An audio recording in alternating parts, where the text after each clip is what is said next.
नमस्कार साथियों, कैसे हैं आप सब। उम्मीद है शानदार, जिंदाबाद, ज़बरदस्त होंगे सभी लोग और अपनी तैयारी में लगे होंगे दोस्तों।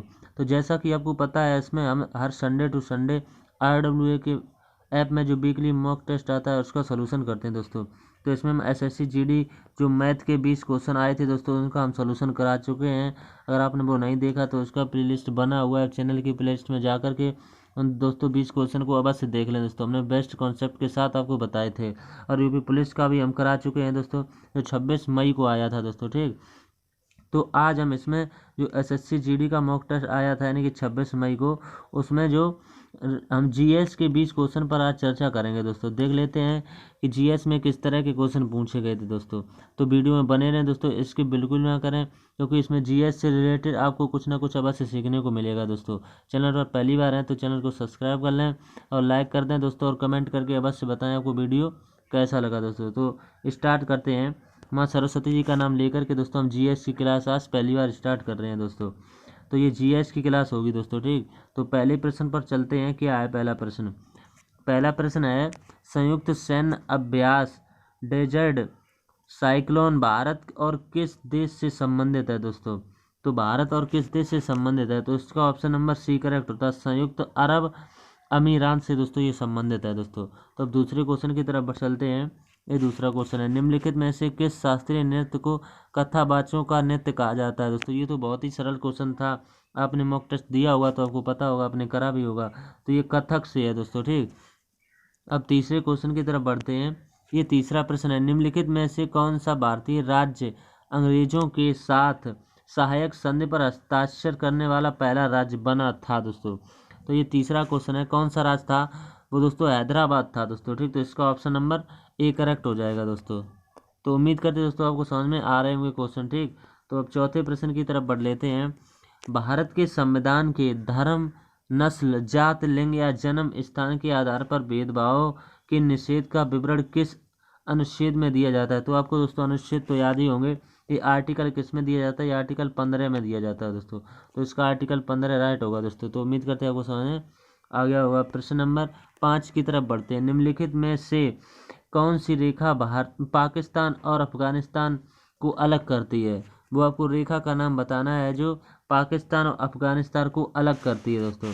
तो पांचवा प्रश्न है, इसका आंसर नंबर C होगा, डूरंड रेखा दोस्तों। ठीक, तो डूरंड रेखा इसका राइट आंसर होगा दोस्तों। अब प्रश्न नंबर 6 की तरफ चलते हैं। समुद्र पर बने भारत के सबसे लंबे पुल का उद्घाटन किसने किया दोस्तों? तो ये नरेंद्र मोदी जी ने किया है दोस्तों। इसका ऑप्शन नंबर A राइट हो जाएगा। अब अगले प्रश्न पर चलते हैं, प्रश्न नंबर 7 की तरफ। मजदूरी, किराया, ब्याज तथा लाभ की अवधारणाओं का अध्ययन अर्थशास्त्र की किस शाखा में किया जाता है? ये प्रश्न नंबर 7 है, तो इसका सूक्ष्म अर्थशास्त्र राइट आंसर हो जाएगा। ऑप्शन नंबर B में दिया हुआ दोस्तों। उम्मीद करते हैं आपको समझ में आ गया होगा। प्रश्न नंबर 8 की तरफ बढ़ते हैं। निम्नलिखित में से किसने पहली बार विद्युत क्षेत्र की अवधारणा दी थी? पहली बार किसने अवधारणा दी थी? तो ये पहली बार किसने दी थी? माइकल फैराडे ने दी थी दोस्तों। तो ये भी इसका right answer option number B हो जाएगा। अब प्रश्न नंबर 9 की तरफ चलते हैं। निम्नलिखित में कौन कंप्यूटर की सेंट्रल प्रोसेसिंग यूनिट का एक हिस्सा है दोस्तों? कंप्यूटर के बारे में अगर आपको जानकारी होगी दोस्तों तो आप इस प्रश्न को कर सकते हैं। 9वां प्रश्न है, ये है मेमोरी रजिस्टर दोस्तों। इसका ऑप्शन नंबर C राइट हो जाएगा। अब प्रश्न नंबर 10 की तरफ बढ़ते हैं। ये 10 है, the autobiography of an unknown Indian की आत्मकथा है दोस्तों। ये किसकी आत्मकथा है? तो आपको पता होगी ये किसकी है, नीरद सी चौधरी की। नीरज सी चौधरी की है दोस्तों। यही आपका राइट आंसर होगा। ये किसी ना किसी ऑप्शन में दिया होगा, या तो C में या तो D में दिया होगा दोस्तों। ठीक, तो नीरज सी चौधरी की ये आत्मकथा है दोस्तों। इसके बाद प्रश्न नंबर 11 की तरफ है। 1929 में भारतीय राष्ट्रीय कांग्रेस ने की अध्यक्षता में पूर्ण स्वतंत्रता की मांग की थी दोस्तों। किसने मांग की थी? तो आपको पता होगा जवाहरलाल नेहरू ने ये मांग की थी दोस्तों। ऑप्शन नंबर B राइट हो जाएगा इसका। अब इसके बाद प्रश्न नंबर 12 की तरफ बढ़ते हैं। आपको भारत के किस राज्य में बोरेल वन्यजीव अभ्यारण्य मिलेगा दोस्तों? तो किस राज्य में बोरेल वन्यजीव अभ्यारण्य मिलेगा दोस्तों? ये 12 नंबर का क्वेश्चन है, तो इसे असम में मिलेगा, जो कि ऑप्शन नंबर D में दिया हुआ है दोस्तों। असम में ये वन्यजीव अभ्यारण्य है। इसका नाम है क्या? बोरेल वन्यजीव अभ्यारण्य। तो प्रश्न नंबर 13 की तरफ बढ़ते हैं। भारत की 2011 की जनगणना के अनुसार भारत की दशकीय विकास दर लगभग कितनी थी दोस्तों? ये दशकीय विकास दर लगभग कितनी थी? तो ये 17.7% थी दोस्तों। लगभग में पूछिए तो 17.7% का राइट आंसर होगा दोस्तों। ऑप्शन नंबर सी में दिया हुआ दोस्तों। ठीक, तो उम्मीद करते हैं आपको समझ आ गया होगा। आप क्वेश्चन नंबर 14 की तरफ चलते हैं। अमीनो अम्ल को अक्सर निर्माण खंड के रूप में जाना जाता है। अमीनो अम्ल को अक्सर निर्माण खंड के रूप में जाना जाता है। ये 14 नंबर का क्वेश्चन है। तो किसके निर्माण खंड के बारे में जाना जाता है? प्रोटीन के दोस्तों, प्रोटीन। तो उम्मीद करते हैं आपको समझ में आ गया दोस्तों। ठीक, अब प्रश्न नंबर 15 की तरफ बढ़ते हैं।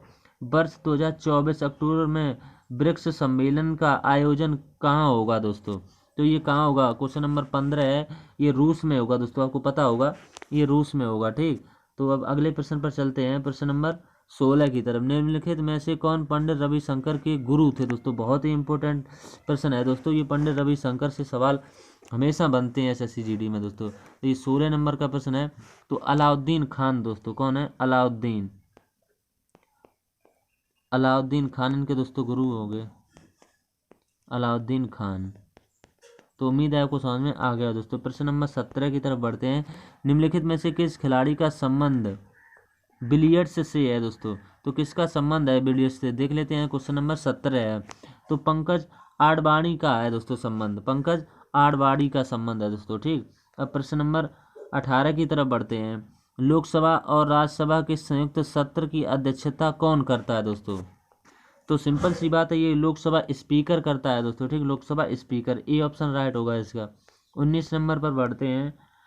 19 नंबर है, निम्नलिखित में से कौन सी नदी हिमाचल प्रदेश की कुल्लू पहाड़ियों के बीच रोहतांग दर्रे के पश्चिम में निकलती है और राज्य की चंबा घाटी से होकर बहती है दोस्तों? वो कौन सी नदी है? तो आपको पता होगा। प्रश्न नंबर 19वां है दोस्तों, ये रावी नदी इसका राइट आंसर होगा दोस्तों। प्रश्न नंबर लास्ट है दोस्तों 20। हमने दोस्तों 20 के 20 आपको जीएस से कवर कराए हैं दोस्तों, क्योंकि जीएस हर किसी की दोस्तों कमजोर होती है दोस्तों।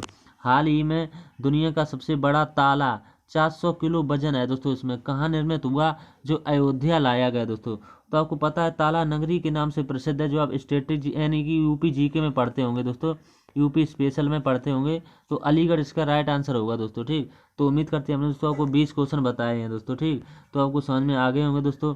आपकी जीएस कमजोर है तो दोस्तों अपना एक नोट्स बना लें दोस्तों, और आरडब्ल्यूए के मॉक में जितने भी जीएस के क्वेश्चन आते हैं दोस्तों हर संडे संडे वो नोट करते चलें दोस्तों। तो आपका रिवीजन अच्छे से होता रहेगा दोस्तों, आपकी जीएस पे अच्छी पकड़ हो जाएगी दोस्तों। तो उम्मीद करते हैं हमने दोस्तों आपको 20 क्वेश्चन बताए, आपको समझ में आए होंगे दोस्तों। तो क्लास आज यहीं तक रखते हैं दोस्तों। अगली जो क्लास होगी वो हम रीजनिंग की दोस्तों आपको 20 में 20 कराएंगे दोस्तों। ठीक, रीजनिंग में, फिर उसके बाद हिंदी में कराएंगे। हो सकता है हिंदी में पहले करा दें, रीजनिंग में बाद कराएं दोस्तों। ठीक, तो हम चारों के चारों सेक्शन आपको पूरे पूरे सॉल्व करा देंगे दोस्तों। ठीक, तो बने रहें दोस्तों वीडियो में। वीडियो अच्छा लगा है तो दोस्तों के साथ शेयर अवश्य करें, और एक प्यारा सा कमेंट करके अवश्य बताएं। चैनल पर पहली बार हैं तो चैनल को सब्सक्राइब अवश्य कर लें दोस्तों। ठीक, तो जय हिंद, तब तक के लिए दोस्तों।